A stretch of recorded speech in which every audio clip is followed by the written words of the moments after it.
Good evening, members. Good evening, members of the public. Good evening, officers.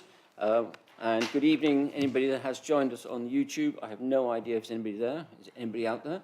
Welcome to the Planning Applications Committee for the 9th of June.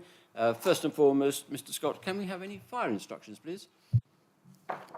Thank you, Chairman. There will be no fire drill tonight. The fire alarm is allowed continuous ring. If the fire alarm rings, please leave the building promptly and calmly, using the stairs next to the lift if possible. The fire escape in the council chamber should only be used as a last resort. Do not stop to gather personal belongings and do not use the lift. The evacuation point is at street level in the Knoll Road multi-storey car park, and the assembly point is indicated by a green sign. Do not leave the assembly point until you are told it is safe to do so. And lastly, if you have reduced mobility, please follow my instructions from myself. Thank you very much. Before we go on to any of the other parts of the agenda, can I advise members of the public and committee members who do know that item number 5, Solstrand Station Road Bagshot, has actually been deferred. It will not be heard tonight. We will go through the formal process when we get to that item, but it will not be debated this evening. Just anybody who doesn't want to stay, they may leave, or we're very welcome, if you've come for that, to stay for the rest of the meeting. Please feel free. Can we have apologies for absence, please? Thank you, Chairman. I've received apologies from Councillors Noble and Morley. Councillor Riser is subbing for Councillor Noble. Welcome again, Morgan. Thanks for coming along. Are you agreeable that I sign the minutes of the last meeting? Thank you.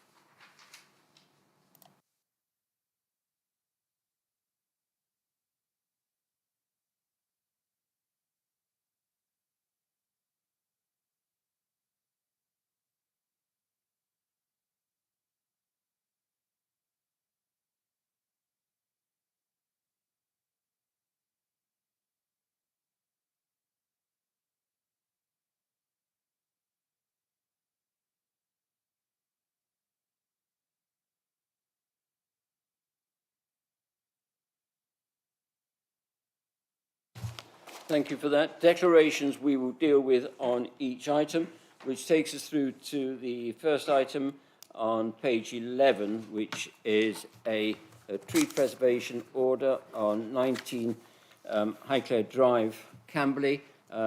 For the record, I'll ask if there are any declarations on this. No. And Mr. Barnes is going to take us through this item. Good evening, everyone. This is a TPO at 19 Highclere Drive, which is for a prominent beech. Marked appendices 1 in the report. We are just made aware that this tree was due to be removed by a member of the public, and the authority decided to serve tree preservation and to ensure its continued good health.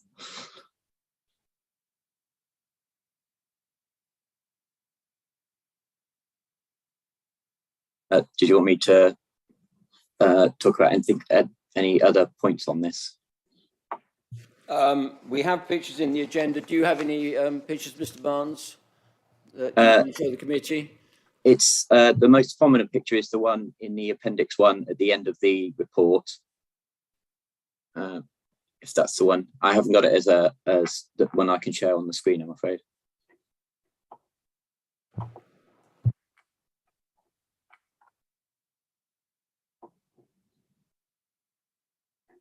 Okay. Well, members, it is a requirement from the our tree officer recommendation, and we are asked to confirm the order as originally imposed. The photographs are on the agenda, so can I take that that is agreed? There are no objections to that, I take it? No. Thank you, members. We then move on to item number 2 on page 31, Frimhurst Farm Deep Cut. And the other declarations on this item. Councillor Whitcroft. Just like to confirm that I've met with the developer and had discussions with them, but I remain with an open mind. Thank you. Councillor Rise? I also have met with the applicant and I come to this meeting with an open mind. Thank you very much indeed. Anything else? No. And Mr. Carty, please.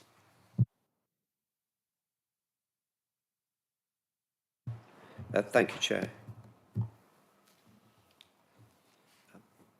This proposal relates to the redevelopment of a business site in a non-conforming location in the countryside between Deepcut and Frimley Green. The proposal includes the provision of 65 dwellings. Please note the updates. There have been recent and ongoing negotiations between the applicant and Basingstoke Canal Authority regarding the use of an existing surface water outfall into the canal. These matters relate to whether drainage easements exist to allow this outfall to be used for this development. This is a property matter between these parties. You'll note the proposed changes to condition 30 on the update, which includes the requirement for evidence of a viable surface water outfall, which is a wording suggested by the local lead flood authority, which is to be agreed prior to commencement. The foul sewer outfall is accessing the foul sewer, which runs northwards above the canal, and these arrangements are a matter for the Thames Water Utilities. I'll lead you through the plans and photos.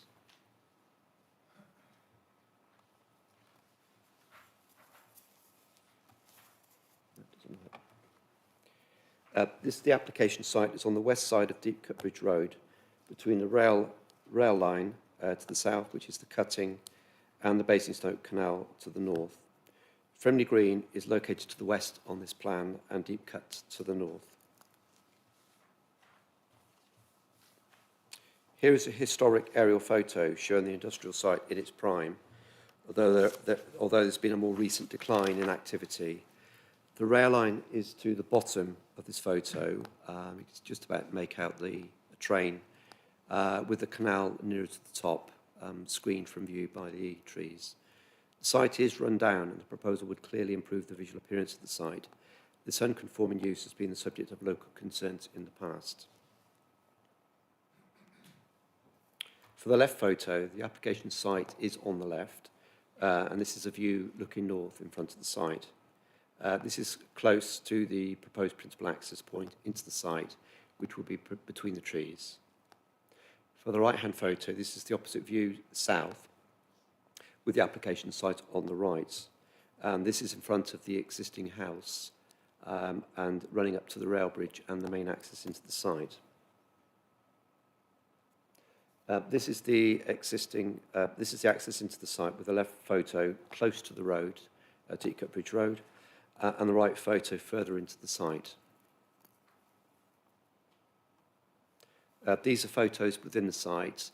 The right hand is the main access through the site. Here are views to the west and north into the open space around the site. The right-hand photo looks north towards the canal. These are views of the conservation area, including a view of the Basingstoke Canal in the right-hand photo, in the left-hand photo with the application site on the right. Frimhurst Farm Cottages, a locally listed property, is on the left, and this property fronts onto the canal.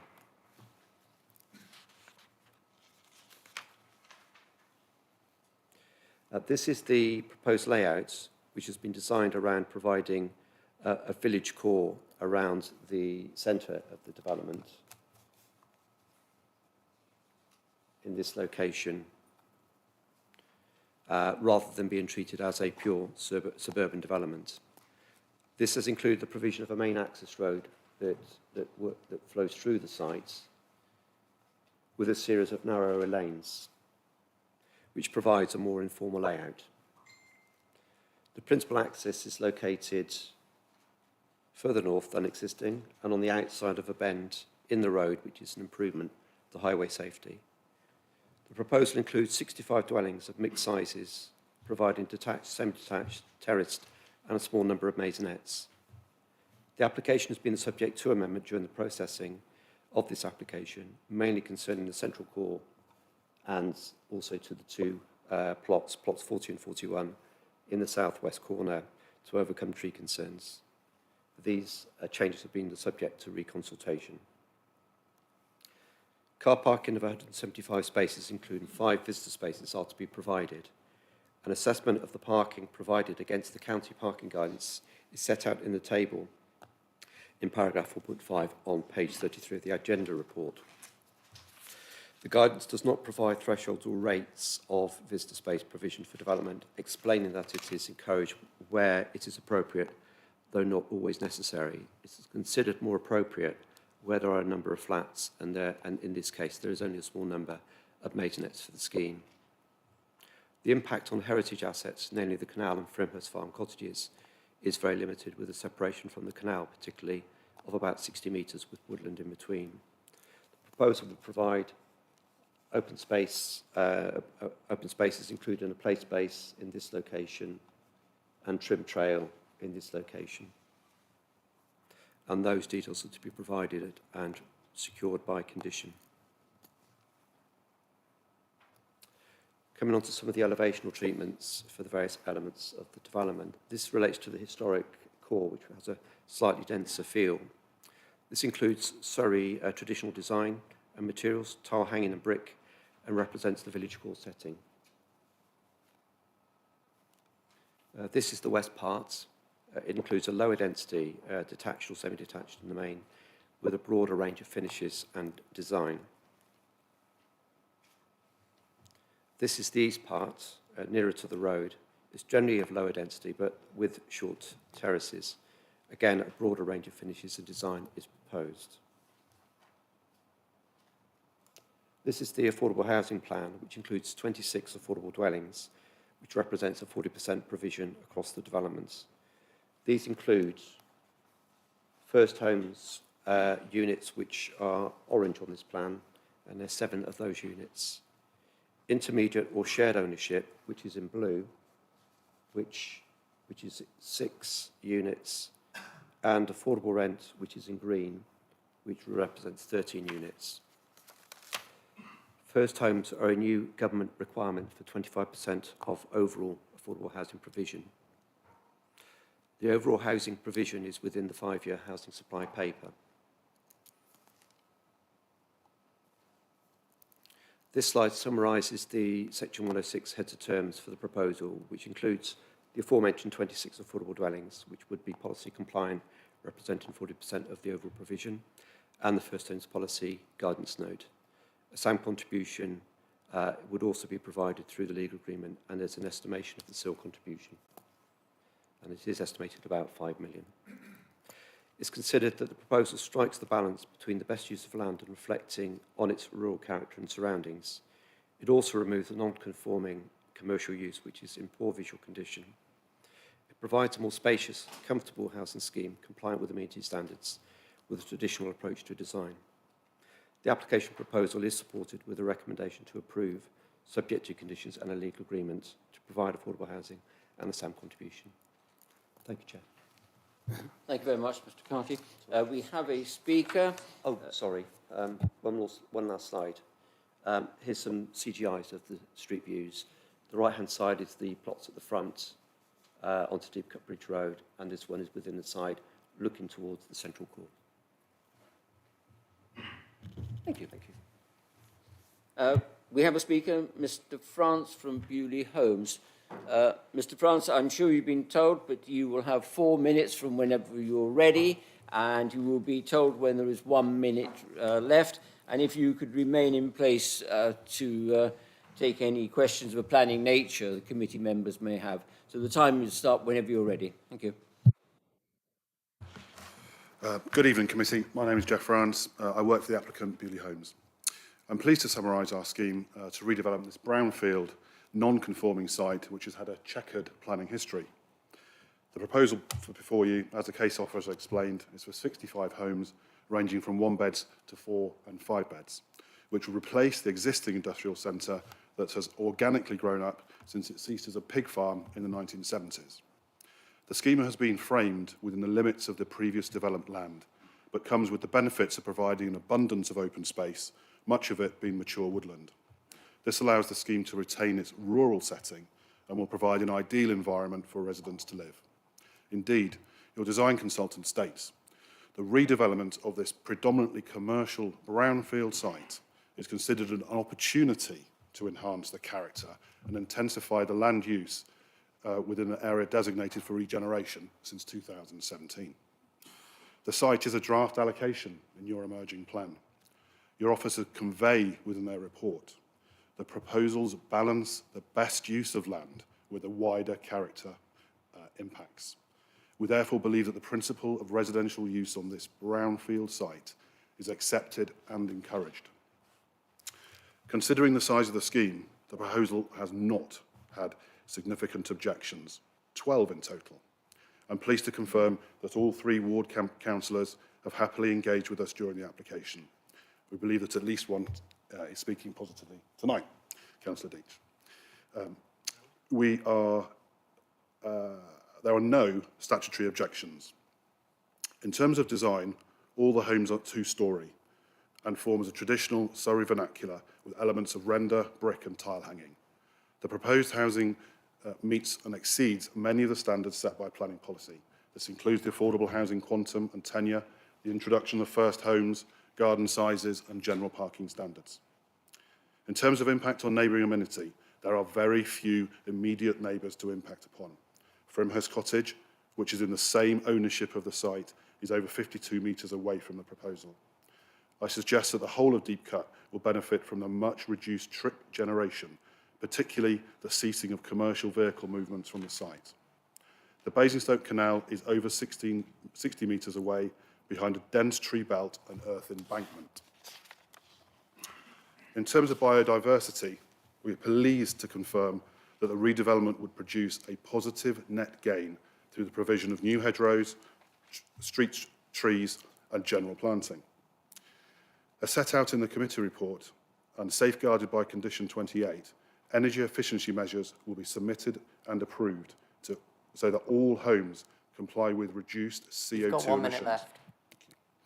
Bewley homes will therefore include a mixture of air source heat pumps and/or solar panels to all dwellings. All dwellings will be provided with fast charge vehicle sockets. To conclude, we believe the scheme before you provides 65 well-designed traditional homes that will enhance the existing Sylvan character. To make best use of a brownfield site is in a sustainable location which is allocated in your emerging local plan, complies with policy, has no statutory and very few local objections, which is recommended by your officer. Thank you. Thank you very much indeed, Mr. France. Before I open it up to questions, I have a question. You're developing the site from east to west.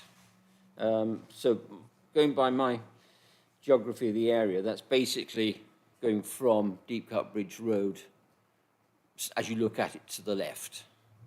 2 points. In terms of what is your development period once you start on the housing? That was 1 point. And then how will you, occupiers will be moving in on the course of a building site? Now, I've spent enough time on a building site, and I know they can be noisy, dusty, smelly, wet, grotty places. How are you going to look after the occupiers of those first phase of dwellings whilst continuing to develop out? Chairman, that's a continuing problem of all development sites. And as you say, we will develop from east to west so that homes will be finished as people move in, and we can then safely occupy them and keep construction, traffic, etc. out of people's way. We see that with nearly all development sites. Didn't quite answer the question. How are you going to Are you having a secondary access for the construction vehicles? You know, heavy big lorries reversing, maybe the intermittent beeping. You know, are they going to be using the one road? Will there be limited hours of construction? I mean, how do you propose to deal with that? Well, we have the opportunity to have two roads. There's an existing access and a new access. We would put in the new access first as conditioned and can occupy off that.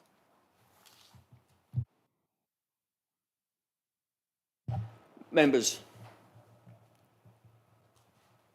Councillor Tapper first. Thank you, Chair. I'm delighted to hear that there will be retention of trees within the site and also new planting. I'd like to know whether or not the new planting will involve trees within the properties which are being developed or whether they are peripheral only. The reason for my question is that I am well aware from where we live in Surrey Heath that when the estate was developed back in the mid-70s, some injudicious planting of trees in back gardens was done. And those trees now have grown to completely dominate the gardens in which they were planted. I would not like to see the same situation arising for the property owners of these new properties on this Councillor new Tapper, development. can you come back to your question and please? Yeah. So could I have some assurances that where planting of trees is taking place within the properties you're developing in the gardens, that they are of a variety which will not grow to dominate that garden and effectively render it unusable within 25 or 30 years? Thank you. I can give you that assurance, yes. As you can see, Duncan hasn't showed it, but therein we have a planting plan which doesn't show trees in the back gardens. What it does show, which I think will be encouraging for the committee, is that we've got trees down our main spine road, which is something we discussed with case officers, tree officers and design officers, trying to encourage the growth of trees through the main spine road of the site.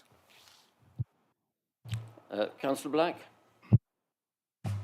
Thank you, Chair. Apologies, Jeff. I'm going to talk my back to you so the microphone picks me up.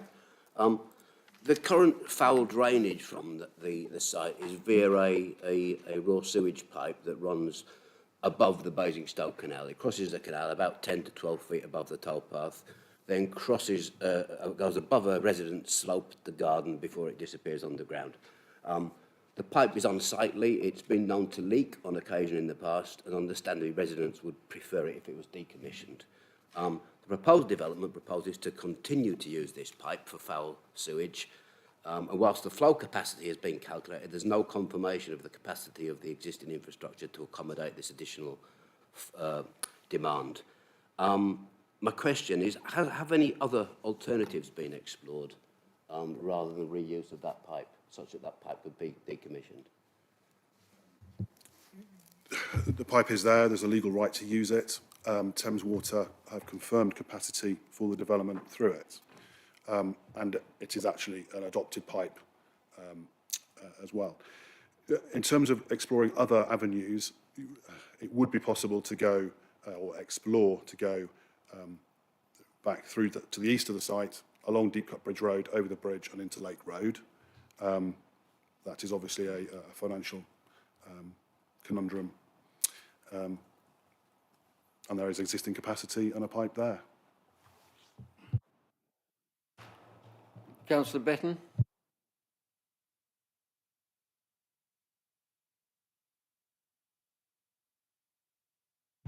Oh, sorry, Councillor Wheeler. You're against the back cloth. I didn't have you wave at me.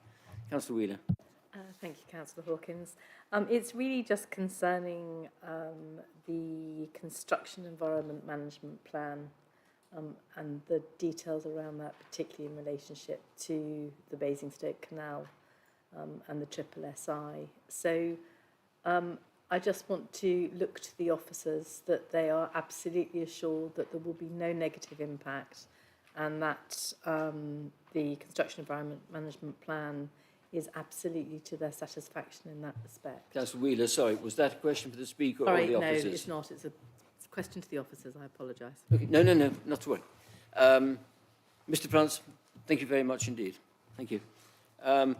Councillor Deach, before we open up, you indicated you wish to speak as a ward councillor. As a councillor, especially a ward councillor, you are at liberty to do so. However, I would advise everybody you do not have a vote in the final outcome. So, Councillor Deach, please.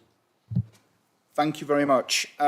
So, members, while this development, as developments go, is not really large scale, 65 properties, as far as deep cut residents are concerned, is a large development. Deep cut has taken a disproportionate amount of development, about half of the overall target, I believe, when you take Mindenhurst into consideration. And as far as I'm concerned, and as far as deep cut residents are concerned, and Mitchell actually, it's time that the rest of the borough does its bit. So that's just a statement to all the other ward members here. That said, I've spoken to a lot of residents about this proposal, and there are mixed views depending on where the residents live. However, there are as many in support of this proposal as there are against, if not more.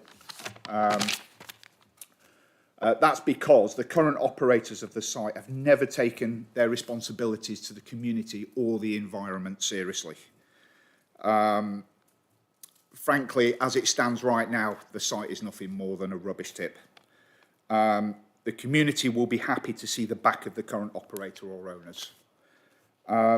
My only concern, though, is for the businesses that currently occupy, and I hope that they do find suitable alternatives. Now, I've looked at this proposal in detail, and I cannot find any material or legal reasons for refusal. Therefore, with some hesitation, I do support the proposal and encourage the committee to do the same. I would like to thank the developer for their time in addressing my concerns and being accommodating where possible. My only request is to keep lines of communication open with ward councillors and to keep disruption to a minimum, not forgetting the fact that there is already an enormous development underway in Deep Cut of 1,200 houses. You will just add to the disruption that residents are already suffering. So I will be on your backs if there is any more, all right? So finally, councillors, I've sought assurances, and so have my colleagues, that there'll be no shenanigans as far as viability is concerned. We've all seen this happen with Mindenhurst and other developments here, and I'm pretty sure Morgan, Helen and I are all aligned when it comes to we don't want to see any of that going forward. Okay, you've given us those assurances, make sure you stick to them, all right? This development is an improvement on what is there at the moment, so I do encourage you to support the proposals. Thank you. Thank you, Councillor Deach. Interesting. Councillor Wheeler.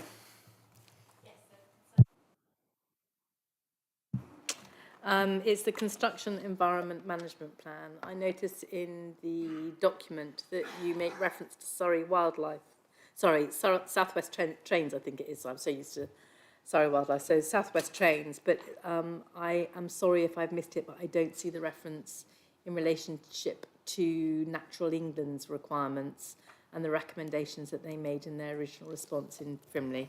But it may just be that I've not looked quite as thoroughly as normal. Condition 14 on page 46 deals with construction management as a rule. The construction environmental plan was requested by Highways England. We went back to them to say, are you sure? Because we've had other schemes closer to the motorway network. And then they withdrew their request. So what we have in front of you is the construction management plan. The distance of the development from the canal and from the SSI is about 60 metres with the woodland in between. We feel that that site will be fenced off, so it won't get So there will be a decent separation from the SSSI, sufficient not to concern us with that. What we can do, when we get the details, if this is approved tonight, we can get the details that come in with that application over to the nature bodies to have their comments on that.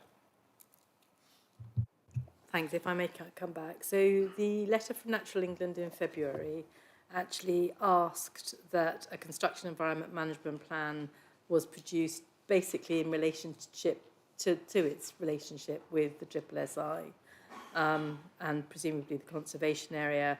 And they wanted details of methods for pollution control to ensure that no pollution such as debris from, I won't go through it, you can read their email as eloquently as I can, but I don't see that in that document. And I have to say I'm concerned that we should go ahead with this approval until we have sight of that. But certainly we would want assurance that it was subject to that being submitted and it being run past Natural England would be my suggestion. What we can do, therefore, is amend that condition to reflect those requirements.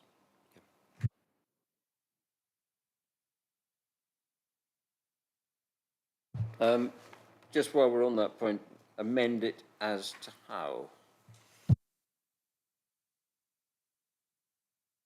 Could we, I was going to say, should we take the wording from the request in the email on Waterside Construction Environment Management Plan from Natural England? I think they spell it out fairly eloquently. Right. Could we agree to precise wording at a later date with the Chairman and Vice Chairman? Yeah. Yeah, that would be as an amendment and a caveat. Councillor Whitcroft. Thank you. I, first of all, echo Councillor Deitch's comments in terms of the developer. You won't hear me say this very often, but the developer has been extremely helpful and very willing in terms of keeping the three of us informed. There's a couple of the site up there at the moment has been a very repeated subject of enforcement over the years, and for that reason I agree with Councillor Deitch in that this scheme, which considering what some developers would try and fit on that land, is actually quite sympathetic with it. So the local residents have had concerns about the canal. They're extremely concerned that nothing be allowed to run into it and pollute it. Obviously, that has been covered in the officer's report, and I just want to be absolutely certain that the officer is absolutely certain that that won't become a problem.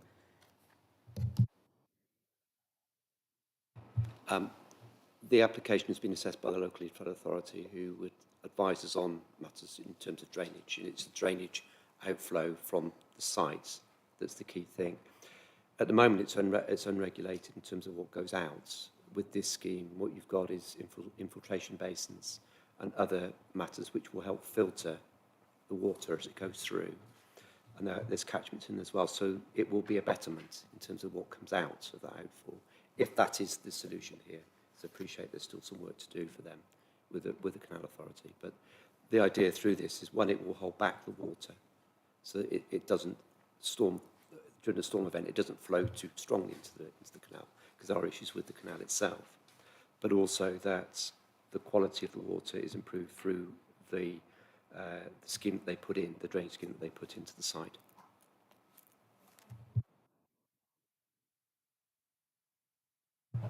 Councillor Alloway by a smidgen. Thank you, Chairman. Yeah, so I have some concerns and some points really related to the prospective residents' amenity with this proposal. So I've got a couple of questions. Are there footways included in this development, and is it both sides of the road?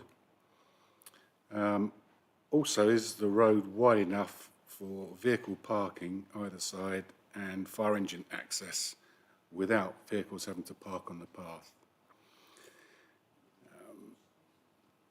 I note there's 37 garages, and that is included in the 175 parking spaces, which I think is a bit disingenuous, because if I had £1 for every garage that didn't have a car in it, I'd be a rich man. So if you are going to stick with this low level of parking when it comes, take the 37 out, the garages should be protected against being converted, so that at least there is a possibility of putting a car in it. Yep, so they're my observations. Questions, please. I'll come back to you on the road width shortly. I'll look at that. I've got a plan and a scale rule, so I can give you that information very, very shortly. There is a restrictive condition on the garages that they are retained as such and not converted to living accommodation, which is condition 6. So they will be protected as part of the parking that's required. The overall requirement is higher than the maximum guidance, but it's felt a comfortable level for this location, which, whilst the County Highway Authority are calling it sustainable, we think that it's not the most sustainable of locations. So there are other areas that are less sustainable, but it's not the most sustainable here. So we think the parking balance is about right.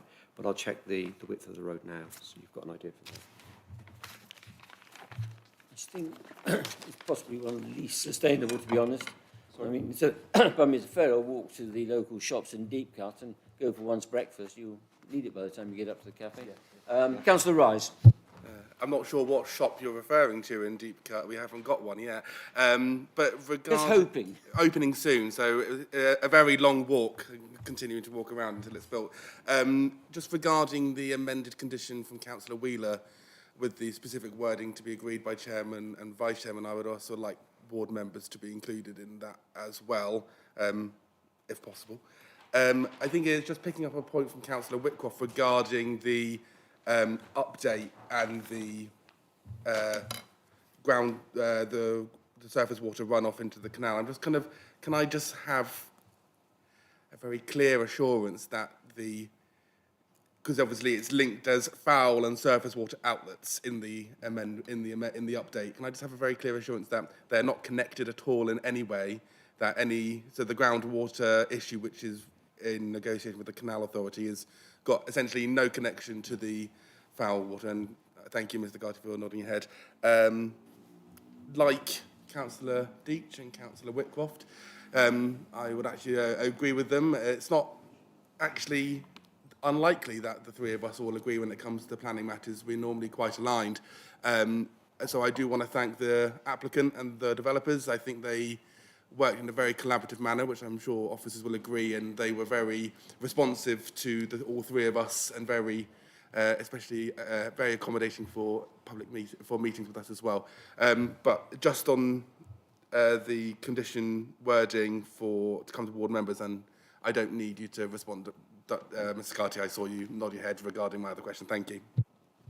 Just as a matter of course, Councillor Rise, where there's a condition, it automatically goes through the chairman and vice chairman to the ward councillors, as a matter of courtesy and a matter of agreement. So we're on that one. Can I come back to Councillor Alloway's questions about the road width? The road width is 5.5 metres, which is a standard road width for this type of development. That would allow the parking on one side, although that's not expected, with a larger vehicle being able to pass on the one side. So, but there's also footways for the majority of the length of that main road through the development. There's the little areas where they've got a bit of greenery, but in the main, it's going to be footways on both sides. Councillor Tapper. Thank you, Chair. I'd like to take up the matter of the garages as well. As we all are probably very familiar with garages that have been added to properties on estates built in the 70s and 80s, that the widths of the garages are no longer adequate for the size of modern cars. Empty of car, full of junk, for that reason that they can't be fitted in. Apologies if I've missed it in here, I couldn't find anything in here, but we do do we have a condition which requires that the garage of minimum width at least to accommodate modern-sized cars, and that we're not in a situation where we're building brand-new garages now that are no longer suitable for the cars that people are driving? Thank you. We normally work on the basis that it's in accordance with the approved plans, but what I'll do is I'll just take a measurement of one of the garages for your information. I would suggest, Councillor Tapper, with the price of petrol, we'll all be going for smaller cars, unless we can afford to buy electric ones. Or also, otherwise we get electric Yeah, cars. well, we won't, some people we won't talk about their cars, Councillor Wheeler. Councillor Rice. Thank you, Chair. It's just regarding the garages as well. I feel like it's already been mentioned this evening, but I've forgotten. It's just regarding power to the garages. I know it was discussed when the 3 ward councillors met with the applicant, and I believe we also discussed it with officers when we had the officers briefing as well. Can we just confirm that the garages will have power to them as a condition to enable electric vehicle charging points in those garages? What I've been for, first of all, the electric charging is a scheme to be agreed by condition anyway. But I understand that the way that they're likely to put the electric charging is on the wall, so it's a driveway provision. They have confirmed that there will be power to the garages separately, but certainly in terms of that's the arrangement they prefer to have is on the drives rather than in the garages.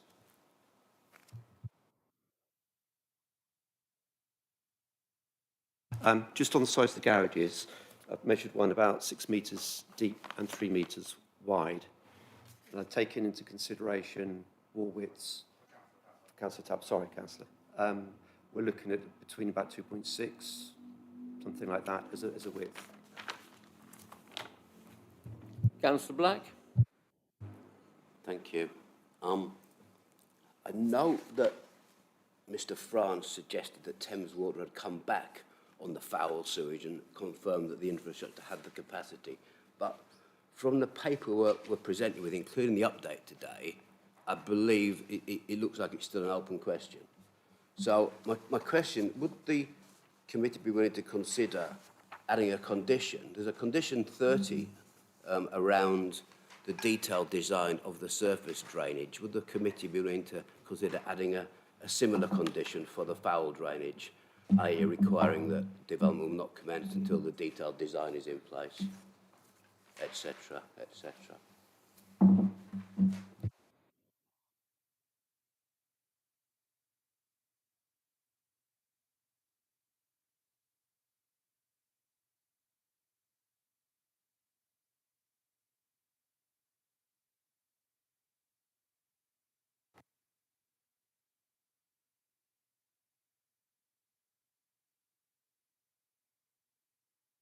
Sorry, apologies. Having regard to the issue in terms of a condition and Thames Water, we have to be very careful that we're not stepping into other remits and other legislation. Now, we're satisfied as officers as a solution, and so by adding a condition to do with that issue, there's a danger that we're going into areas which are not part of the planning legislation. We need to stay clear of that. Okay. I think we've all had a chance to have a look at this. We have an officer recommendation with updates and some amendments, and there's some wording to be agreed subsequently by Chairman, Vice Chairman and Ward Councillors. So on that basis, there is an officer recommendation to grant. Can I have a proposer? Councillor Whitcroft, Councillor Perry, all those in agreement?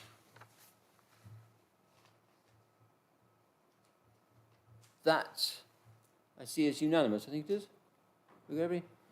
Is there anybody I've missed? Anybody against? It's easier that way. No. Thank you, members. Now move on to item number 3 on page 73, 29 to 30A, Brackendale Close, Camberley. On declarations, there was a site visit. Thank you, Mr. Simpson, for arranging that. And on declarations, I am one of the 2 ward councillors, and I have been contacted by residents in relation to this, and I have not commented, and I have come to this meeting with an open mind. Are there any other declarations to make? So I'm just going round. Councillor Betton. Thank you, Chairman. I do know the site. My daughter used to live at number 28, but she moved out and sold about a year ago. But I am fairly cognizant with the area. I think we'll let you off on that one. Councillor Perry. Probably the same as everybody else. We received letters from a number of the residents. Yep, thank you very much. That was my next line. Sorry, I missed that one. And we've all received correspondence from various parties. You think after all this time I get this right. And now to Mr. Simpson. Are you ready? Thank you very much. Thank you, Chair, and good evening, councillors. So here we have an application for 29, 30 and 38 Brackendale Close, which is 2 properties with one of them with annexed accommodation within the back garden. These properties are situated on the corner of Brackendale Close and Portsmouth Road, as you'll see from the site location plan and aerial photo here. It's given the corner plot locations of the site. It sits on 2 fairly markedly different two roads that are markedly different in character.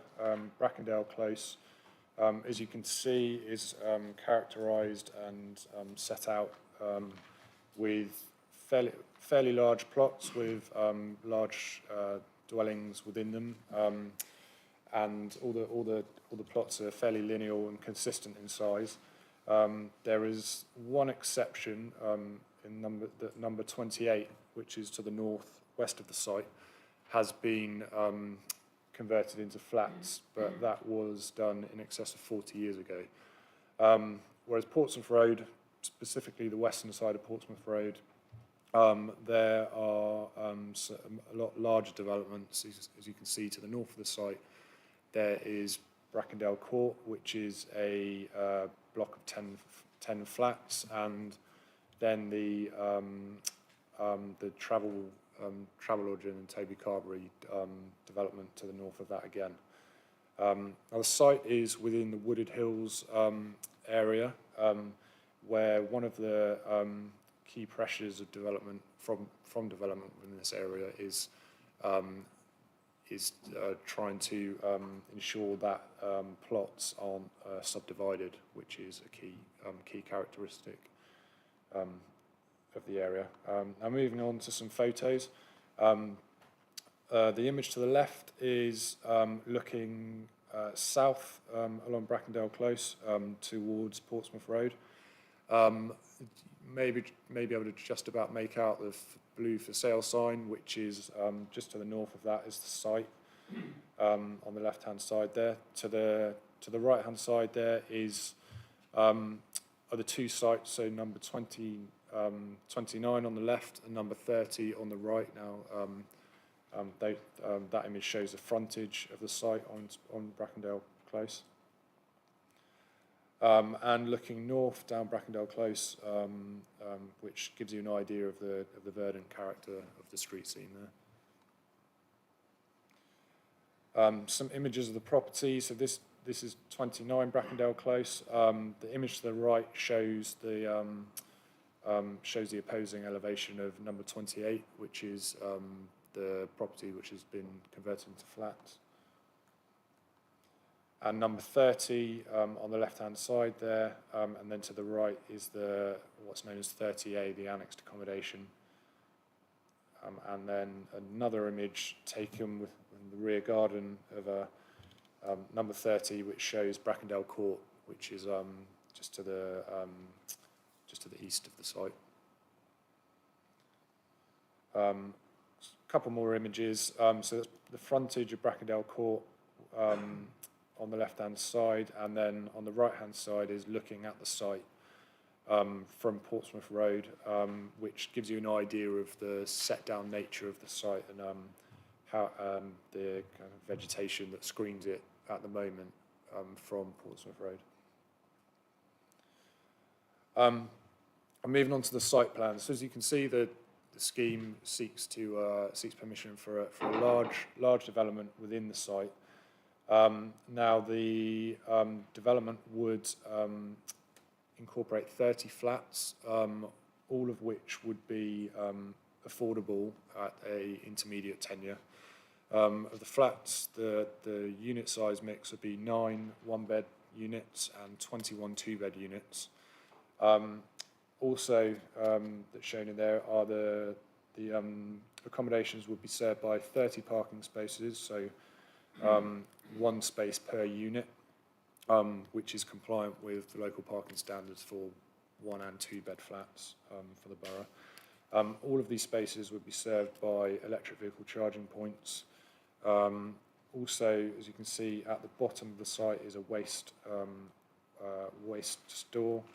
To the right and left, these 2 buildings here are cycle storage buildings with space for 30 cycles, and a large communal amenity area that wraps around the northern, eastern and southern sides of the building, which measures just under 580 square metres in size. Also, sorry, you can see there's a pedestrian access from Portsmouth Road just there, which is just about in line with the bus stop that's there at the minute. Moving on to the elevations. So the rendered elevation on the top left-hand corner gives you an idea of the general character and use of materials. It will be a fairly traditional character, which is designed to pay some respect to the existing developments within Brackendale Close. Use of materials is also fairly natural in keeping with the prevailing vernacular for the borough. This gives you an idea of the private amenity space that would be on offer for all of the flats at first floor and second floor level. They'd all be served by their own balcony areas, in addition to the communal amenity space. And some images of the floor plans here. Now, there's quite a lot to look at, and probably can't make out too much from these plans, but all of these units do comply with the internal size space requirements, national prescribed space standards, and they, as shown, they'd all be served by their own projecting balconies, including the second floor accommodation, where you can see they're set into the pitches there.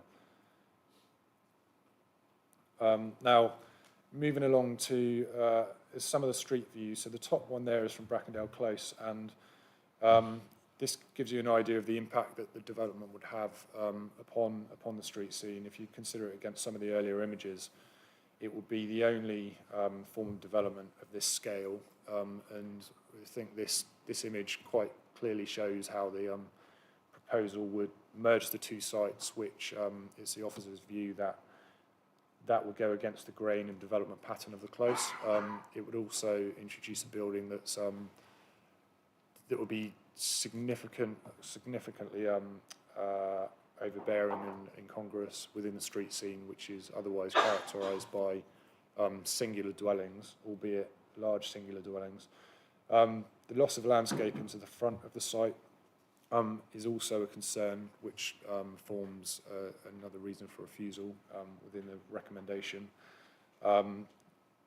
The development and the opening up of the parking area would enable the majority of that building to be visible from the street scene.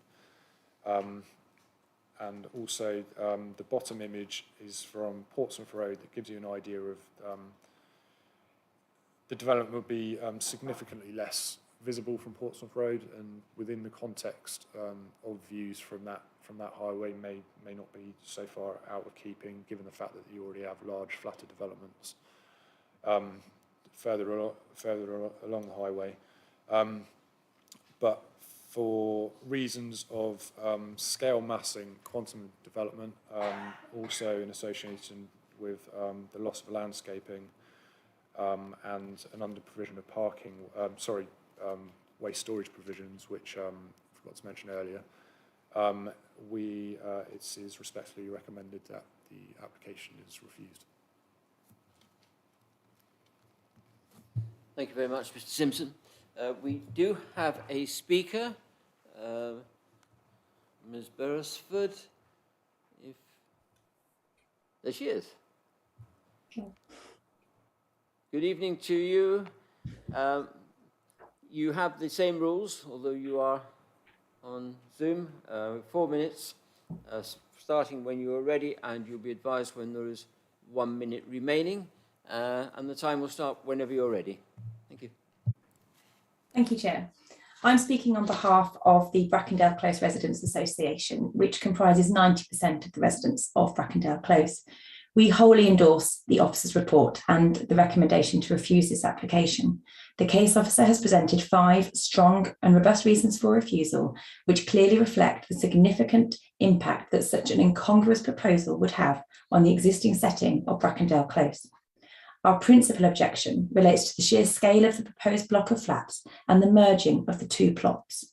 As you will have seen for yourselves on the site visit earlier this week, Brackendale Close is characterised by family homes on discrete single plots. The concept of merging 2 plots together immediately disrupts the pattern of development and the quality of the built environment. The applicant has attempted to justify to similar developments on Portsmouth Road. However, with the principal vehicular access and the main frontage to the development both being directly onto Brackendale Close, there is no question that the development should be considered in relation to its impact on the quiet and adopted close. The applicant has also attempted to argue that the provision of 100% of the units being affordable housing meets an unmet need within the borough, and subsequently outweighs any harm that the proposal may give rise to. However, the applicant is yet to enter into any legal agreement to secure the proposed provision of affordable housing. Furthermore, the council can currently evidence a 5-year land supply of 7.2 years. There is therefore no unmet need for the provision of housing and subsequently no requirement for this site to be developed with such a high density. I refer back to a previously refused planning application which was submitted on just one of the 2 plots 5 years ago. The current application is nearly 4 times the size of the previously refused application, which completely disregards the previous reasons for refusal. In fact, it exacerbates them. However, the applicant is claiming that the planning environment has changed since 2017. This is factually incorrect. Whilst a new local plan is currently being consulted on, the current local plan continues to provide the local policy framework against which planning applications should be assessed. Furthermore, with the council being able to demonstrate a 5-year land supply, the policies remain very much in date. I would also like to bring your attention to the impact that the proposed development would have on number 28 Brackendale Close. The overlays of the proposal against the current view, circulated to committee members last week, clearly show the overbearing impact that the proposal would actually have. The street scenes submitted by the applicant do give a completely misleading impression of the scale of the development and include background vegetation which simply does not exist. To be clear, neighbouring residents do not object to development of this site. However, it is essential that whatever development is put forward is suitable, appropriate and in keeping with its immediate surroundings. The provision of more family homes in this area has already been encouraged and supported by the council. Presenting a proposal with such high densities on a merged single plot completely contradicts the prevailing character of an attractive and established residential street. We are fully aware that reducing the number of units or proposing family homes on the site would reduce the viability of the site and in the same way be less commercially attractive to the applicant. However, Maintaining the quality of the built environment in this area must prevail. To conclude, we wholly agree with the recommendation to refuse planning permission for this application. The 5 reasons for refusal are strong, and with the information currently available, would withstand an appeal. We therefore ask you to motion to refuse this application. Thank you. Thank you very much indeed. Members, have you got any questions of a planning nature for the speaker? I thought you no. Thank you very much indeed. No, that's it. Many thanks indeed to you.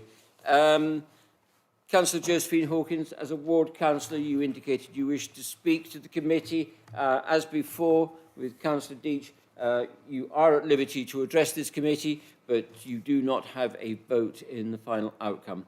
Thank you very much. Thank you, Chairman. Good evening, members. I would like to thank officers for a comprehensive report, and I've previously spoken with Mr. Simpson, thank you, where I took the opportunity to reiterate the views and comments that the residents had put to me.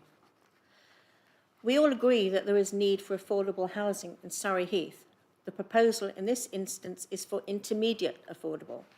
This can be shared equity, shared ownership and equity loans, other low-cost homes for sale and intermediate rent, but not affordable rented housing.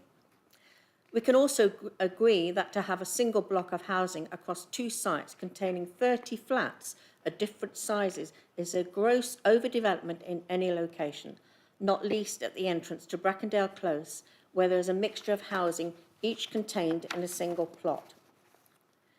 From the feedback I've received and from reading the papers, the 30 flats proposed, without overcrowding, has the potential for something like 50 residents. Whilst the location may be considered to be a sustainable one, we have to accept that car ownership in Surrey Heath is one of the highest in the county. Although the properties are intermediate affordable, this does not mean that many, if not all, the occupiers will not have cars. 30 car spaces, including visitor and disabled, is woefully short of what is needed. One only needs to look at nearby Scarlet Oaks to see the level of on-street parking. Without doubt, the minimal level of parking proposed will force cars onto the road. The junction with Portsmouth Road is bad enough in terms of visibility. The added parking will become an accident waiting to happen. My final point is lack of open space. As a result of the land required for the building, there is clearly minimal space for recreation. Where do residents hang their washing? Perhaps I'm the only person in the borough who hangs washing out. It does appear to be that way. Where do residents go for exercise? The nearest public open space is at Southcote Park or Chobham Recreation Ground, both of which are some distance away. On behalf of the residents I represent, I ask that the committee supports the officer recommendation and refuses the application. Thank you. Thank you. Thank you, Councillor Hawkins. Members. Councillor Betton. Thank you, Chairman.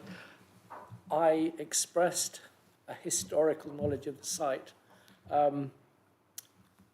What you don't get from the pictures is how quiet it is in Brackendale Close. It's next to the motorway, but it's quiet.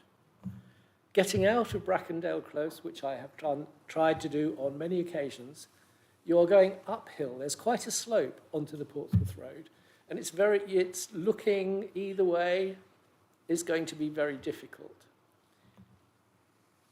The other thing, as Councillor Hawkins mentioned, is the parking. Now, my daughter used to live at number 28. They have 1 allocated parking space per flat. That's not enough.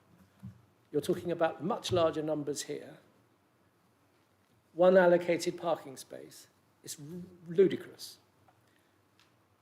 It's an overdevelopment. It's out of character. It's out of keeping. It should be refused. I thank the officers for recommending refusal. I support that. Councillor Rise. Thank you, Chairman. It's, I find myself torn on this application because I am very supportive of affordable housing delivery, as I know everyone in this chamber is. but I'm very disappointed with that the applicant has seemingly failed to put in place the actual requirement for the actual delivery, which raises the question, what would happen if they got permission and then decided they didn't want to deliver affordable housing without a Section 106 agreement or a legal agreement? And also, it seems that the applicant has not taken into consideration the vast array of concerns which are clearly obvious in terms of Transport and Highways Act, which Councillor Hawkins has highlighted, as well as Councillor Betton. So it's a real shame that while this proposal does kind of generate a attractive offer of more affordable housing, it seems that they have not really delivering more widely on the applications, and it feels like they've just gone, we'll do 100% affordable and then hope that covers everything. So I would, if the applicant is listening, I would encourage them to think again on this application, because I clearly think they've missed the mark on this current proposal. Thank you. Thank you, Councillor Ross. Councillor Allaway. Thank you, Chairman. Yeah, I thought it was just me that was worried about residential parking, but I totally endorse Councillor Hawkins' points on the provision of parking spaces. They're totally inadequate. They should be at least doubled. As they stand at the moment, that will end up with cars parked all the way in the off-street parking outside of that development. So I would ask for inadequate parking provision to be part of the refusals. Councillor Tapper. Thank you, Chair. I'm somewhat disappointed that the developer themselves have not chosen to speak in favour of their application tonight, and it does seem to demonstrate a lack of faith in the application that they put before us. I would have liked to have asked them two questions. Firstly, I would like to have asked, why is it necessary to have any impermeable surfacing in the parking and access area at all, particularly bearing in mind the tree officer's comments about the potential impact of impermeable surfacing on the trees and the root structure of those trees. I would also like to have asked them why they appear not to have given consideration to the possibility of applying to Surrey Highways to have a brand new access directly off of Portsmouth Road to this, this development, such that they could then close off the accesses, existing accesses to Brackendale Close completely and screen the entire site from the local residents on Brackendale Close. But as they've chosen not to appear tonight and gives the chance to ask those questions, I have to say that I will be voting in favour of the officer's recommendation to refuse. Pity, really, because otherwise, purely on the basis of the building itself as proposed, I would have been very much in favour of it. But I will be voting against this. Thank you. Councillor Tapper, they've clearly not listened to the hours that you and I have debated about having or going against impermeable paving and allowing water penetration, groundwater. Councillor Perry. Thank you, Chairman. I just agree with my fellow councillors, really. I think this proposed development is overdevelopment and inappropriate in the position it's in. It's out of character with that area of Camberley. There's certainly not enough parking provision there or amenity space, in my view. So I would definitely agree with the proposal to decline. Thank you. Councillor Wheeler. Just to say, could we raise a point, just in case they're listening to this meeting and they hear Councillor Tapper's proposal and think, gosh, that's a jolly good idea, we'll put up some fencing and some trees and we'll call it the Portsmouth Road rather than Brackendale Close. Could we make sure with the amenity space that we do stress the lack of private amenity space as well as the lack of amenity space overall in line with Principle 8.6 or whatever it is of our design standards? Thank you. Mr Simpson, Mr Partington, do you want to come in on that point? Yeah, so in terms of the amenity space provisions, the residential design guide doesn't actually give any specific figures for flatted developments.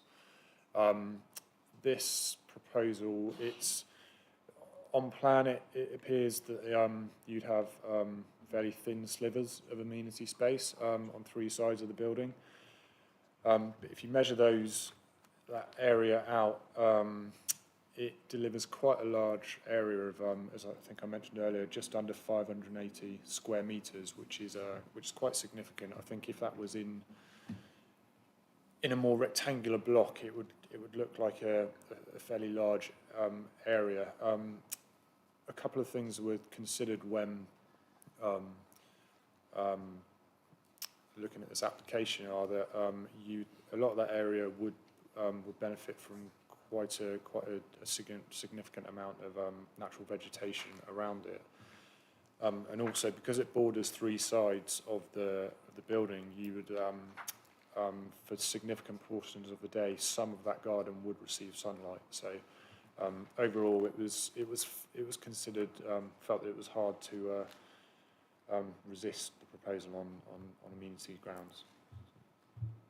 Sorry if I Go on, can. Councillor Wheeler. I know you're itching to come back I was on going to that. say, if I can come back, and it may well be that there's been a subsequent update to the update that I'm making reference to, but we do actually have a policy on flat developments that they will be expected to provide outdoor amenity space for each unit, and all ground floor flats should have access to a well-defined private area of amenity space which directly adjoins, has a minimum depth of 3 metres, is the same width of the dwelling it serves, is clearly identified by boundary treatments, including railings, low wall hedges, etc., and that all first floor flats should have a balcony space, and that predominantly north-facing balconies with no access to sunlight or balconies close to blah, blah, blah, noise, adjoining roads, etc., were not suitable. So I'm sorry to... I don't mean to contradict in any way, and as I said, it may be that there's a slightly different reading of it, but my understanding of it is that there is a minimum design spec for flatted developments.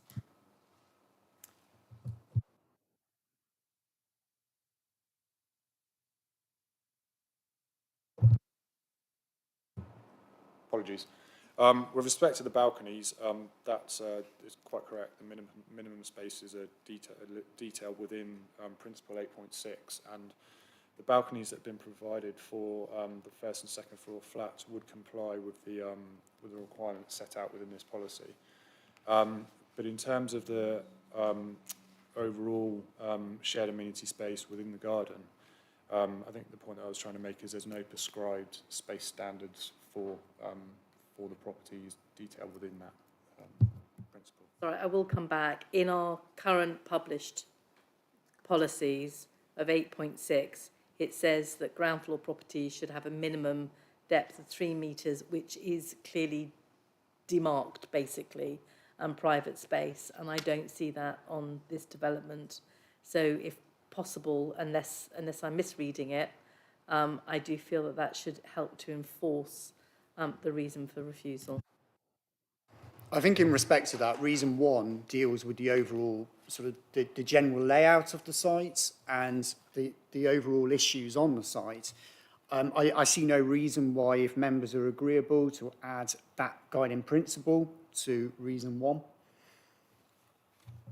Yeah, can I just come in here? Because on the site visit, there was some confusion, I think, as to the actual measurements of what constituted the open area. And he said exercise yard. The open area where this was taken from, the tree belt and the noise mitigation tree cover, whatever you meant, as to how much the net usable area the constituted. So I think something along the lines you were suggesting and Councillor Wheeler was leading on, I think I'm sure the committee, certainly those that were on site, would be supportive of that.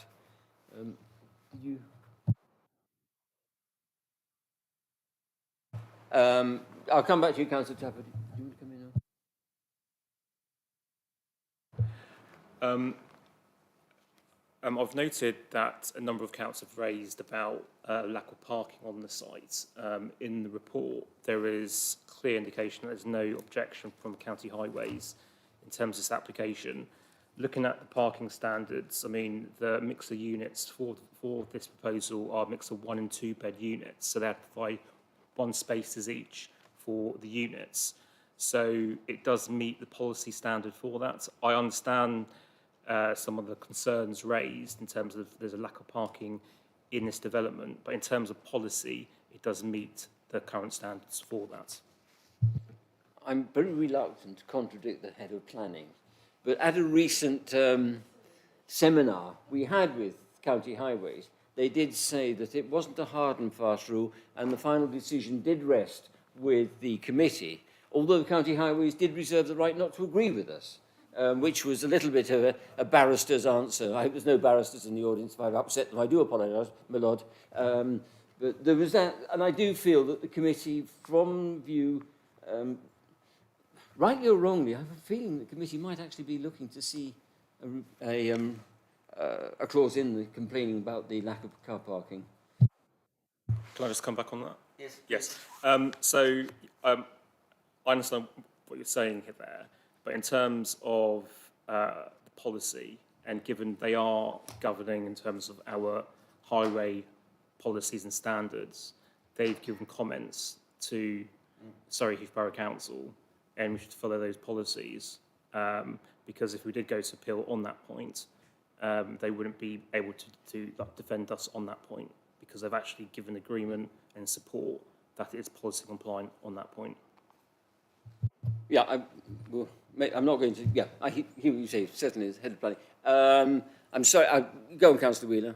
I was going to say, might we add that as an informative, that members of the planning committee raised concerns against the lack of parking provision, given that it is not in a particularly sustainable location, and at least then we have it as an informative, although not a distinct reason for refusal.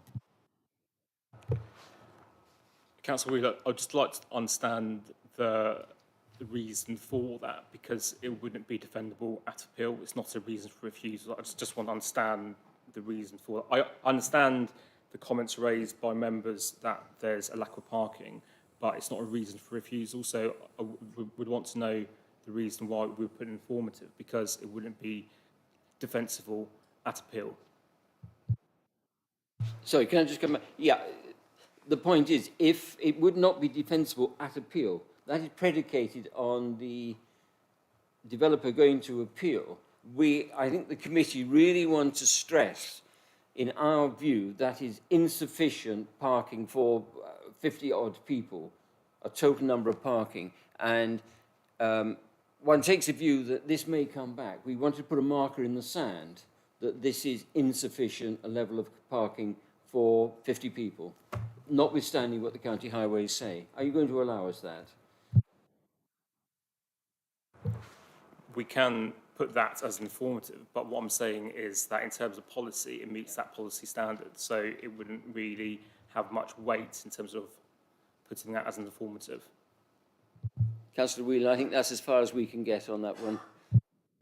Other than the fact, Chair, with respect, we have been given very clear guidance on a number of planning training exercises that we've had, that it is, if there is evidence that comes to light within a committee, that it is perfectly acceptable for us as a committee to disagree with County Highways, because there is information that is available to us that was maybe not available to them.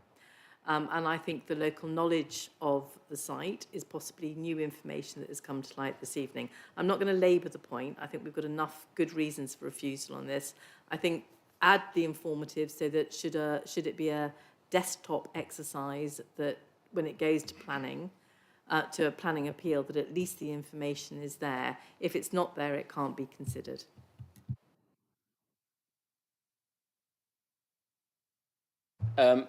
Right, going round, Councillor Gordon. On the point of parking, when we went to the site visit, we felt the drawings on the site plan were probably a questionable scale. So we felt the spaces between car parks 1, 2 and 3 and 8, 9 and 10 was smaller than the plan suggested to be for the footprint of the building. So we felt that probably some of the car park spaces here were actually probably unusable. So if you had a car park in 1, 2 or 3 and 10, 9, 8, you probably couldn't get your car out, given the walking the site and seeing it from a common sense point of view. So parking again. I recall you saying to me there was no turning circle or hammerhead Yeah. at the top either, was there? So that was a concern to raise.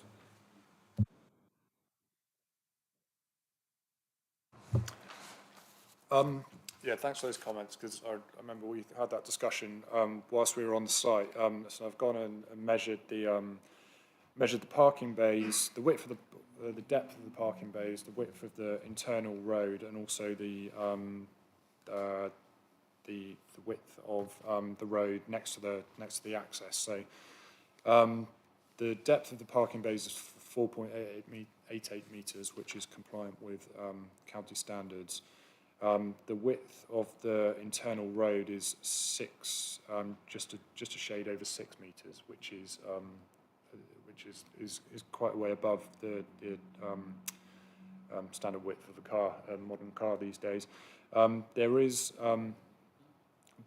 also the it's not a formalised hammerhead turning point, but there are well, I think it's considered that a car would be able to turn around within that space, but also by the access there is an effective T-junction, which would enable vehicles coming and going that meet at the access to find space to get out of each other's way. Can we have a reason for refusal, the lack of a turning circle or hammerhead, which is beyond the remit of county highways? Because on that plan, certainly when we looked at the plan on the site, there was no ability, there was no proper hammerhead there. In many respects, the issues over the sort of site parking issues, it comes within reason 1 in terms of the general arrangements of the site, the general layout of the site, the general issues over the usability, the overall quantum, the built form versus the parking areas, etc. So it's whether or not you want to put additional wording in there, because again, highways don't have any specific issues in terms of parking. They would have raised that as part of their response.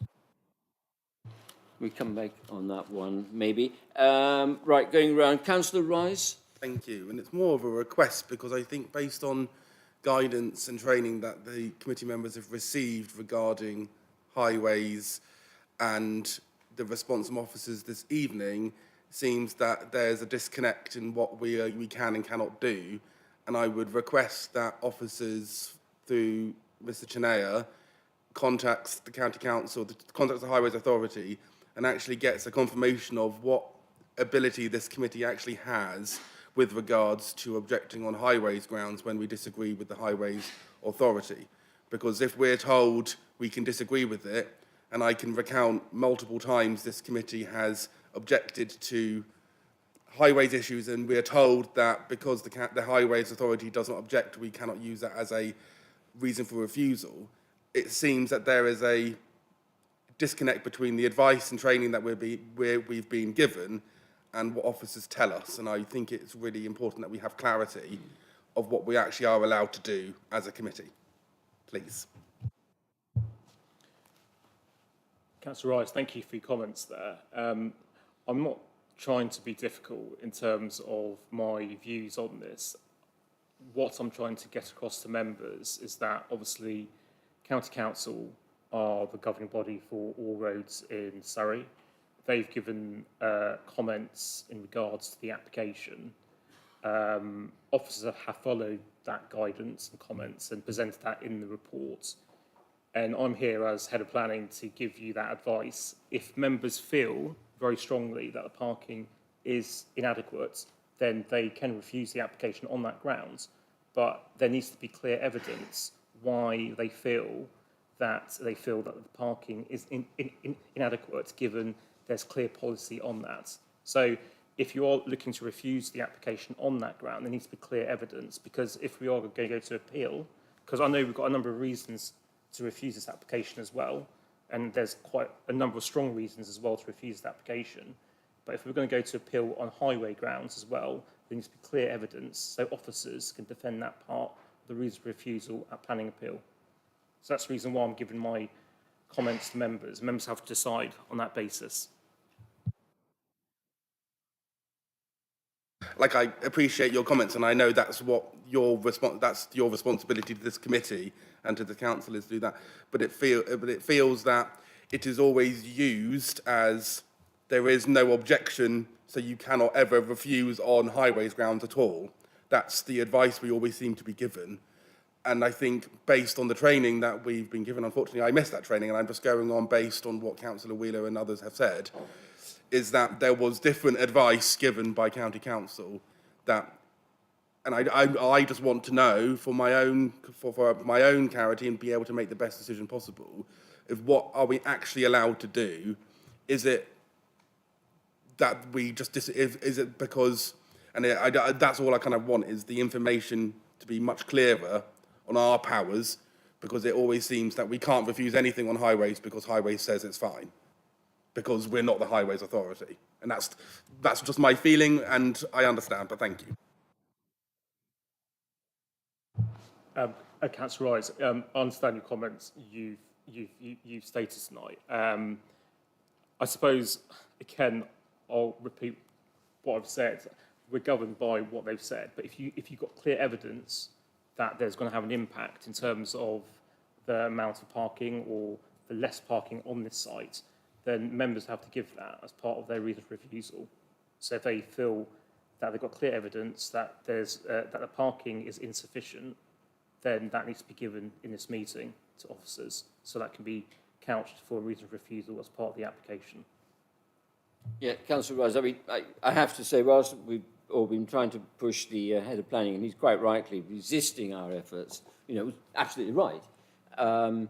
The lecture, the talk we had from County High was saying it's everybody's right to do so, but that was caveated left, right and centre. So we ended up, actually, they might just have saved half an hour of discussion and say, you don't have any rights, quite frankly. I mean, I think that was really where we ended up. But in response to the evidence, I think Councillor Hawkins mentioned Scarlet Oaks, which is 3 blocks up. And there it is heavily overparked with a mixture of flats and terrace residences. And I would use that, you know, I would support that evidence as saying that is a site where it is a historic one, it's a mixture of socially rented and private housing and flats, where it is, a number of councillors here know that, where it is seriously underparked. And I would flag that one up. But if I may, can I just carry on round? Otherwise we'll be here all night. Councillor Betton and then Councillor Tapper. Thank you, Chairman. It's just I don't know if it's a point of order or what, but somebody mentioned early on the Brackendale Road is a private road. Does Surrey County Council have jurisdiction over a private road? I believe it's not private, it's unadopted, it's not private, to the best of my knowledge. Councillor Tapper. Thank you, Chair. My point is on something completely different. It was evident to me, perhaps not to everybody who attended the site visit, that towards the rear of number 30, adjacent to 30A, which is the small building at the back, closest to the next door apartments, set into the ground, there is a swimming pool. I don't know who noticed that. Forgive me if I missed it. I couldn't see it anywhere in the application, but I see nowhere in the application any comment about the swimming pool or how it is going to be dealt with, because in the final plans, that area is shown as an amenity area and not with the retention of the swimming pool. Assuming that at some point this developer is going to bring this application back to the council and presumably to this committee in due course, I would not want to see that application return without something within the application about how that swimming pool is going to be dealt with in order to make the area to be delivered, presumably it will still be an amenity area, suitable. I would hate to think that this is going to be used as a general dumping ground for rubbish of an undisclosed notice, maybe even the things which are difficult to get rid of and just covered over. That's just a recipe for the future. It's the sort of thing the MOD have done down at Mindenhurst, and we don't want to see that here in the midst of a residential area. So please could we advise the developer that if they do bring this back, they have to deal with the question of what they're going to do with the swimming pool. Thank you. Possibly informative? Yeah, absolutely. And with any swimming pools, we would put an advisory formative down in respect of contact the Environment Agency. So there's an informative there. Councillor Betton, sorry, did I cut you off? Did you want to come back?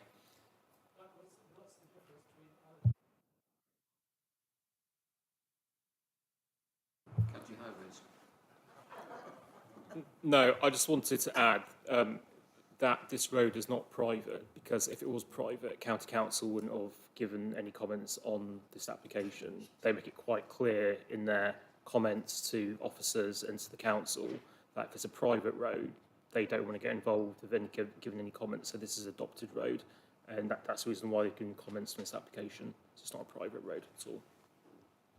My understanding is that, I'm trying to put my county hat on now, it is not built or constructed to such a standard that it would be adopted in the event that county highways were minded to adopt the road.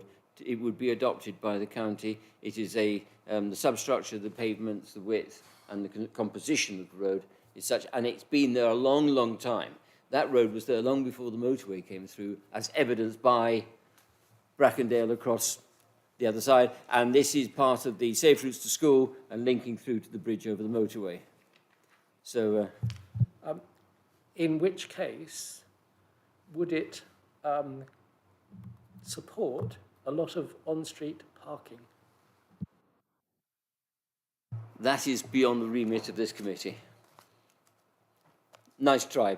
Councillor Allaway, I'm feeling we're drifting here, so I'm going to start putting this to close. Thank you, Chairman.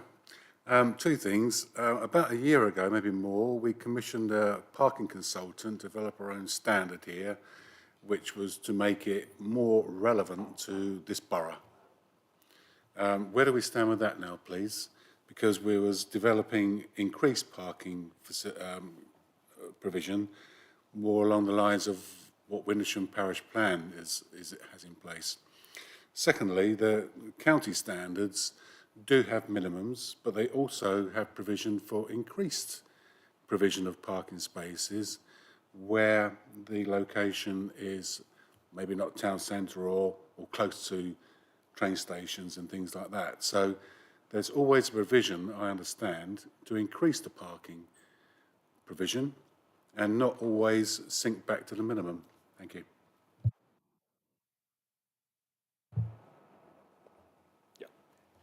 Councillor Allaway, in terms of the parking standards for the council, that's currently in draft format at the moment for the local plan, and we are currently still drafting that document at the moment because we're doing a borough-wide analysis of the borough for transport against development. So once that gets a bit more weight, a bit more traction, we will basically be producing that document, and there will be a more local sort of document produced. So that's still in draft format at the moment. Yes, Councillor Allaway. Could I just ask that that becomes a document we can refer to once the local plan goes out to consultation, is that correct? So yes, so once the local plan gets a bit more weight, because at the moment we're at the first stage of the consultation, sorry. So once that gets a bit more weight and goes through different stages, yes, we can start using that document. That's correct. I know I said we're going to bring this to a close, but I would point out that the county parking standards are advisory. They're not hard and fast rules. And I'm sorry, but I would really like to believe that based on the evidence of the adjoining close-by development at Scarlet Oaks, I do feel we should have a condition to say that the car parking is less than adequate for the quantum of development, or worse to that effect. So Chair, are you talking about the cumulative impact of other developments? Is this it's a new development nearby, is it? Yeah. Okay, and you're saying that cumulative impact could create parking issues and pressures in the area? No, I'm saying that that is an example of a development that has been underparked, under provision for parking, and that a development, a single block of this size, bulk, etc., on a tight site would have a similar impact on the neighbourhood, i.e. Brackendale Close, that have the residents of Scarlet Oaks close by already suffer.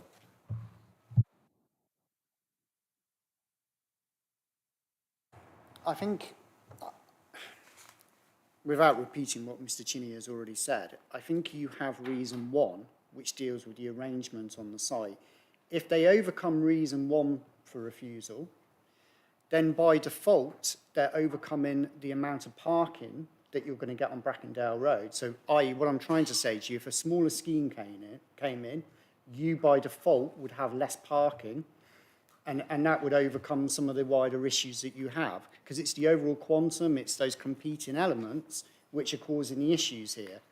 So the evidence you're talking about with respect to Scarlet Oaks is one example you've given, but you don't have quantifiable evidence to back up actually what you're saying. And so without that quantifiable evidence, all we can really do is rely on what the county highways have said, because as Gavin Chinney has already said, they are the experts in this area. Yes, Councillor Black. Would quantifiable evidence be the Office of National Statistics figure? In the South East in 2020, the average number of cars and vans per household was 1.46. That's really evidence that should feed through to the standards, parking standards, I would suggest. I mean, what document is that? I mean, because obviously that's a document you're reading online. Is that online, is this? Yeah. I mean...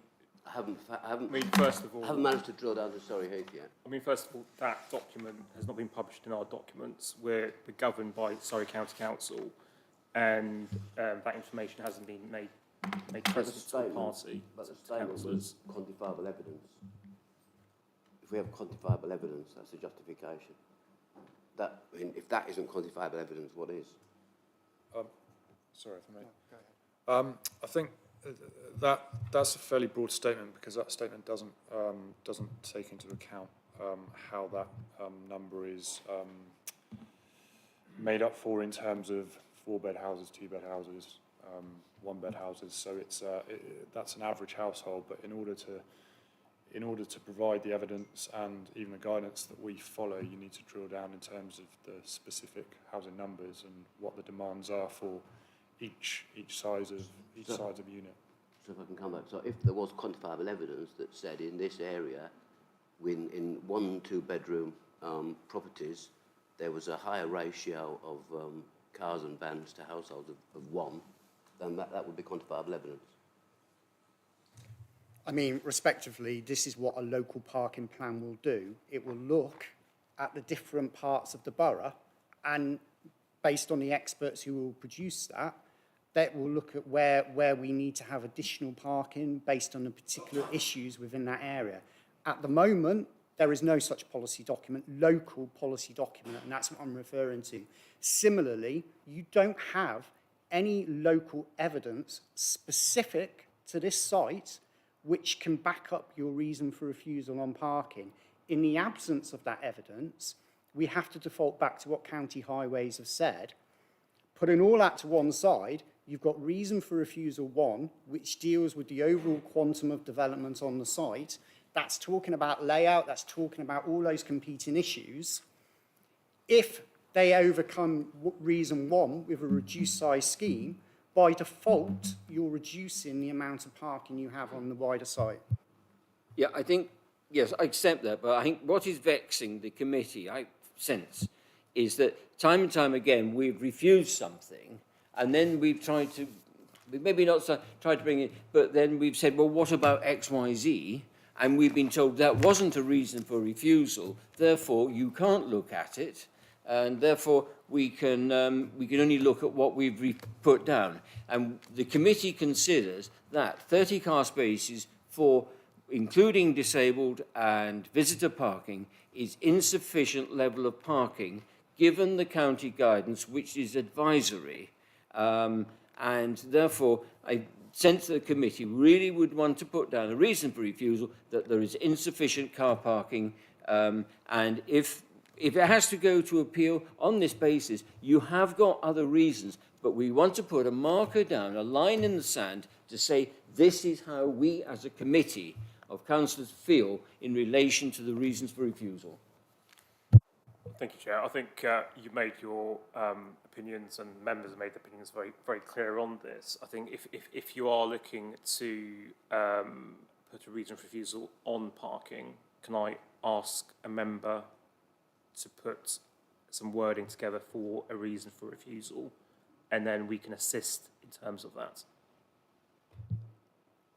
It is the view of the committee, I hope somebody making note of this, it is the view of the committee that the level of car parking proposed in respect of the potential number of occupants, along with visitor and disabled parking, is insufficient for the location and the environment.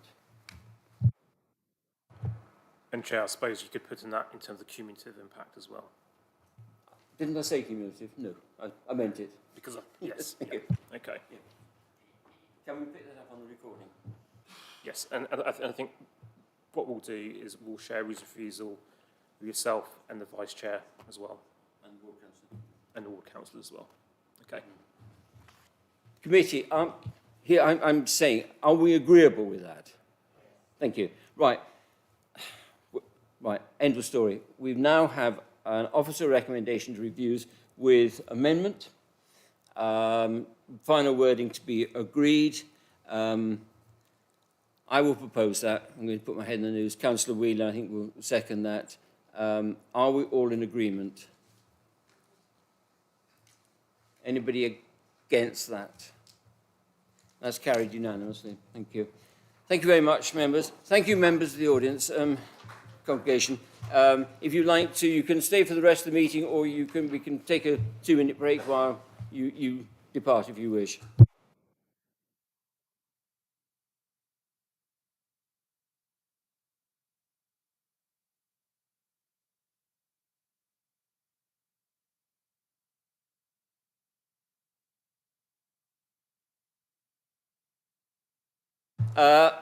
Right, thank you, members.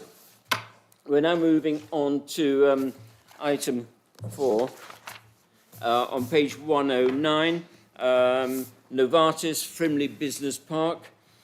Declaration, I think I and most other people received a letter from the applicant's planning advisor. Are there any other declarations to make? No. Mr. Carty, thank you.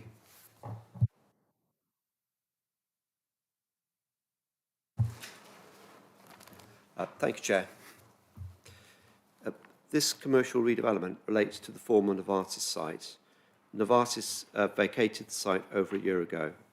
Proposes to provide 4 buildings, providing 5 units of a combined 9,000 square metres, providing development either side of the main access road off the M3 motorway junction 4. Proposal is speculative, and the future occupiers are therefore not known at this stage. Please note the update, and I'll go through the plans and photos. This is the application site outlined in red, which is bound in the motorway junction 4, which is just at this location, which is the south roundabout for that junction and the southbound slip road. The A331 Blackwater Valley Road is to the east of the site. The red line extends beyond the developed part of the site, and this leads into Rushmore Borough.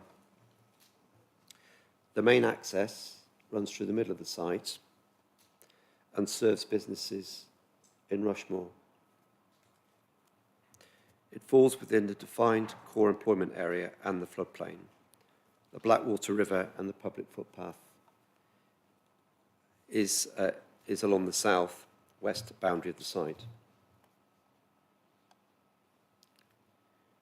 here are the principal buildings on the site. The left-hand photo is the main three-storey building, which is clearly visible from the M3 junction. And the right-hand is the two-storey building on the other side of the main access road. The left-hand slide here is the main shows the main access road and the rear of the principal buildings, with the bridge, the link bridge between the two buildings. The right-hand photo shows the sort of the structured landscaping, giving it a nice parkland business setting, with the river behind the landscaping there. This is the existing layout, which shows the river running along the southwest boundary. These buildings are in Rushmore. This is the last unit within this borough, not part of this proposal. And it shows the link bridge between the two parts of the development, the existing development. This provides 8,270 square metres. This is the proposed layout with the access road retained down the centre of the site. The 5 units are in the 4 buildings that are proposed and numbered, arranged in clockwise from the northeast. These would have flexible commercial uses within the former Class B uses, now in Class E, including research and development industrial warehouse units. Each unit would have service yards with parking and an extra overflow parking to the east section of the site. The overall floor space of accommodation is 9,036 square metres, with parking for 127 vehicles and also 90 overflow spaces. These are the typical elevations, and this is Unit 1, which fronts the junction of 4 roundabout. This is the typical floor plan, which shows the main warehouse across the ground floor, a service area, including the lifts and staircase and toilets in a corner of the building, with the ancillary offices at first floor.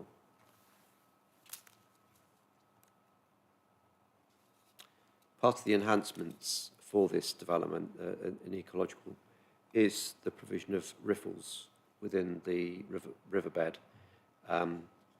These riffles provide a series of rocks deliberately constructed with pools in between. This provides a different speed of water as it flows down there rather than having an even flow, and also allows better opportunities for fish to feed and spawn. This is a photographic showing a riffle and pool arrangement. Clearly the riffle is where you've got the foaming of the water. And this little image in the top here just relates to their proposal for riffles, but these will come forward as part of a condition. Just a CGI image for you. This is Unit 1, just to give you a flavour of how it may appear in this environment. This is the main access road here, and that's the frontage on the left-hand side onto the M3 junction.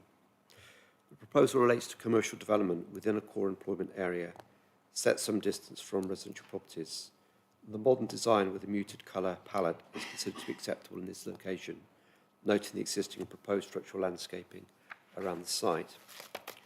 The proposal would provide sufficient parking with no objections raised by County Highways or Highways England, and as indicated, the ecological enhancements are proposed with some overall betterment. The application is recommended for approval. Thank you. Thank you very much. You were desperate to get your riffles in, weren't you? And how many riffles did we have just then? Yes. I'm surprised we haven't got a salmon leap as well, just to it. Thank you for that. Members.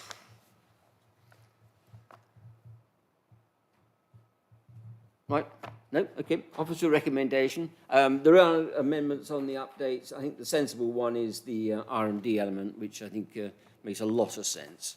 But can I have a proposer and a seconder, please?